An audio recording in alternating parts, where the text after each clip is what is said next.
Dori ichib ozmang, chunki organizmga katta zarari bor. Ozdiradigan slim kollagen. Birinchi bo'lib probaga chiqqan, eksperiment qilingan hozir otzivi bilan qo'yaman. 1 oylik kollagen mana bunaqa ko'rinishda bo'ladi. Hidi priyatniy.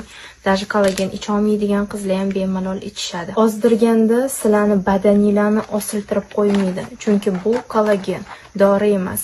Badaninglarni tetik qilib, sizlarni ozdirib beradi. Musulmonlarga mumkin bo'lgan kollagen, sostavi toza, oshiqcha narsalar yo'q. Undan tashqari terimizni namlantiradi. Tanamizda kollagen vitaminini oshirib beradi, sochimiz to'kilishini oldini oladi. Agar tezroq ozmoqchi bo'lsangiz, kuniga 2 mahal ichasiz.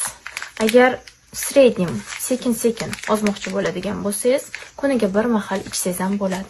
Ertalab zavtrakdan 20 minut oldin och qoringa ichiladi. Bu kollagen sotuvga chiqishni boshlagandan keyin ko'pchilik sotuvga ham olyapti. Chunki kundan kunga dorilardan ozib zarar ko'rgan odamlarning soni ko'payib boryapti. O'shaning uchun kollagen eng bezarar yo'li, chunki bu vitamin tananglarni zo'riqtirmaydi, zato effektivni ozdirib beradi. Emizuvli yoki homilador ayollarga mumkin emas.